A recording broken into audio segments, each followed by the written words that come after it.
Ako si Perlin Barito, nag-edad ko og 66. Ang nahitabo manggod sa ako atong October 17, naglinog to nga panahon na. Tapos nagdali-dali ko adto sa among butanganan og mga tambal na ko maintenance kami inumunta ko amlo. Kaso na ano pa gyud ang akong tsinelas sa may floor mat, mo to nga natumba ko. Nadala ko sa akong mga anak o mga therapist. Pahilot-pahilot, mas lalo man nag-aalala. So, daghan nag-a-advise ko ang magpa-opera. Kaso, dili na mo kaya, di na mo afford ang kantidad ng na to. Nidala ko nila kay Dr. June Garcia.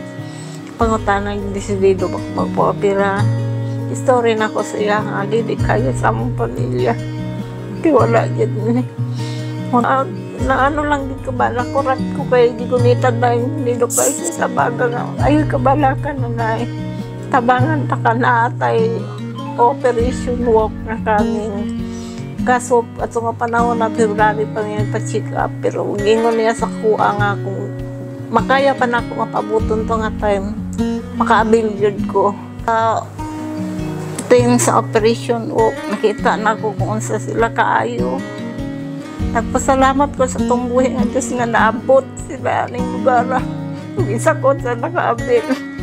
Salamat kayo sa tanan nga team sa operation walk. Salamat kayo, thankful kayo ko. Nga isa ko sa tabangan ninyo.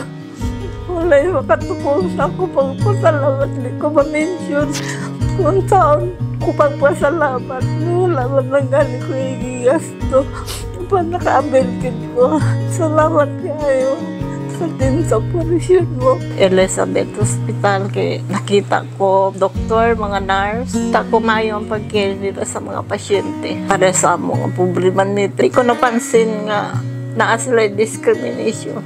Kundi pantay ang pagtanaw nila sa mga pasyente. Salamat po kay Sir Tony Venerasyon. Sir, salamat kayo. Wala akong kakilala sa inyo, Sir.